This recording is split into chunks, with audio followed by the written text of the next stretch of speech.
আমি দেখেছি মাঝে সুন্দরবনের একটা মানববন্ধন রয়েছে, সেখানে অধিকাংশ লোকজন তারা ইগলের রাজনীতি করেছে বা এখানে চিংড়ি মাছের রাজনীতি করেছে, অন্য রাজনীতি করেছে। দুর্বৃত্তের কোনো পরিচয় নাই।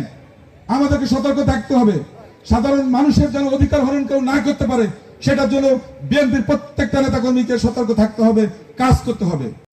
আমাদের এখানে এখন যতটুকু সমস্যা হচ্ছে এটা প্রশাসনের নিরাপত্তার কারণে হচ্ছে, তাদের নিরাপত্তার কারণে, প্রশাসন নিরাপত্তার কারণে কিছু সমস্যা হচ্ছে। সুযোগ সন্ধানী লোকজন আবার বিএনপির নাম দিয়ে তারা চেষ্টা করছে এইগুলো করার জন্য, তারা প্রকৃত বিএনপি না। আমি দেখেছি মাঝে সুন্দরবনের একটা মানববন্ধন রয়েছে, সেখানে অধিকাংশ লোকজন তারা ইগলের রাজনীতি করেছে বা এখানে চিংড়ি মাছের রাজনীতি করেছে, অন্য রাজনীতি করেছে, তারা এখন বড় বিএনপি হচ্ছে। আমার কথা হচ্ছে পরিষ্কার, দুর্বৃত্তের কোনো পরিচয় নাই। আমাদেরকে সতর্ক থাকতে হবে, সাধারণ মানুষের যেন অধিকার হরণ কেউ না করতে পারে সেটার জন্য বিএনপির প্রত্যেকটা নেতা কর্মীকে সতর্ক থাকতে হবে, কাজ করতে হবে।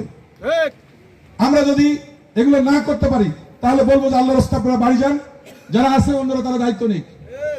যারা নেতৃত্ব দিতে চান তাদেরকে মানুষের জন্য তাদের যে সমস্যাগুলো আছে সেগুলো সমাধানের জন্য দিন রাত পরিশ্রম করতে হবে। কারণ আমাদের জনগোষ্ঠী অনেক, আমাদের অনেক মানুষ নির্যাতিত, অনেক সমস্যা, তাদের কথা শুনতে হবে, তাদের কথা লিখতে হবে এবং সেটা সমাধান করার চেষ্টা করতে হবে।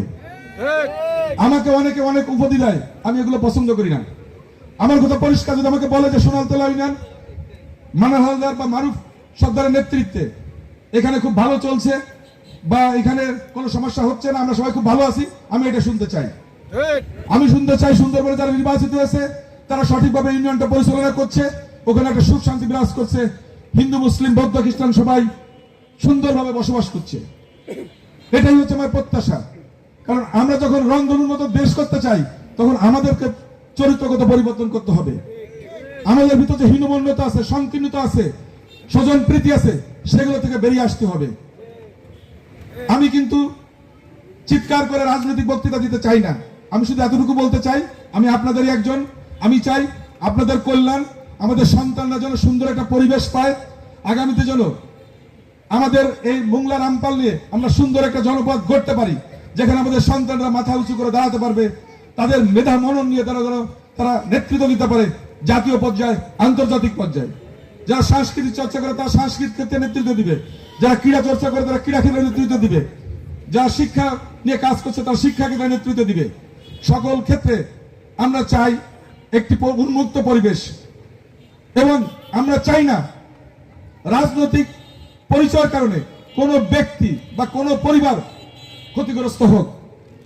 আমাদের নেতার নির্দেশ, পরিষ্কার নির্দেশ, যে রাজনৈতিক শুধুমাত্র একটা পরিচয়ের কারণে আমরা কারো উপরে চড়া হব না, আমরা তার প্রতি আক্রান্ত করবো না তাকে।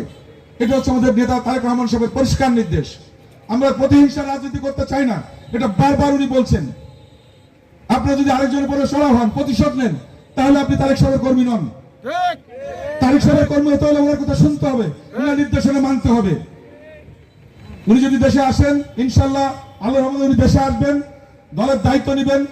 আপনারা যদি দেশ পরিচালনার দায়িত্ব দেন, আমি আপনাদের এতটুকু বলতে পারি, উনার সঙ্গে 3 বার আমার সাক্ষাৎ করেছে, 2016 সাল, 19 সাল এবং 2022 সালে। প্রতিটি বার আমি দেখেছি উনি প্রত্যেকটা জনপদ নিয়ে স্বপ্ন দেখেন। প্রত্যেকটা জনপদের যে সম্পদগুলো আছে সেগুলো কিভাবে কাজে লাগানো যায় সেগুলো নিয়ে গবেষণা করেন। উনি সাতক্ষীরার সঙ্গে যখন কথা বলেন তখন বলেন ওখানে ইকো ট্যুরিজম নিয়ে কাজ করতে হবে, পরিবর্তন ট্রিপ নিয়ে কাজ করতে হবে, টাইল শিল্প নিয়ে কাজ করতে হবে, আম নিয়ে কাজ করতে হবে। উনি রামপাল মোংলা নিয়ে যখন কথা বলেন তখন সুন্দরবন নিয়ে উনি কথা বলেন, বিশ্ব ঐতিহ্যগুলো নিয়ে কথা বলেন, এখানে ইকো ট্যুরিজম নিয়ে উনি কথা বলেন। এখানকার বিশ্ব যে কালেকশনটা আছে, আমাদের সাগরের যে সম্পদ বা আমাদের যে সম্ভাবনা, সেগুলো কিভাবে কাজে লাগায় সেগুলো নিয়ে উনি কথা বলেন। আপনাদেরকে লুটপাট করে উনি কিছু করতে চান না, উনি চান আপনাদের সন্তানদেরকে আদর্শ মানুষ হিসেবে গড়ে তুলতে, যাতে আগামীতে তারা দেশটাকে একটা ইউরোপ বা আমেরিকার স্ট্যান্ডার্ডে তারা নিয়ে যেতে পারে, উন্নত শ্রেণীর স্ট্যান্ডার্ড তারা নিতে পারে, তারা যেন এই দেশকে সুন্দরভাবে সাজাতে পারে। সেই জন্য উনি প্রতিনিয়ত স্বপ্ন দেখেন, আমাদের দিক নির্দেশনা দেন। উনার 31 দফার ভিতর নারীদের নিয়ে উনি কথা বলেছেন, নারীদের নেতৃত্ব নিয়ে কথা বলেছেন, নারীদের মুক্তি নিয়ে উনি কথা বলেছেন, উনি আন্তর্জাতিক রাজনীতি নিয়ে কথা বলেছেন, আমাদের কৃষকদের নিয়ে কথা বলেছেন, শ্রমিকদের নিয়ে কথা বলেছেন।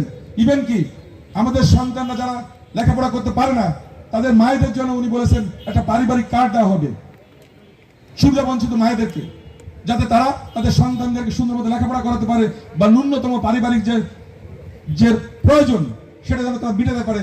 সেরকম ভাবে উনি কিন্তু নির্দেশনা দিয়েছেন আমাদের প্রিয় নেতা তারেক রহমান।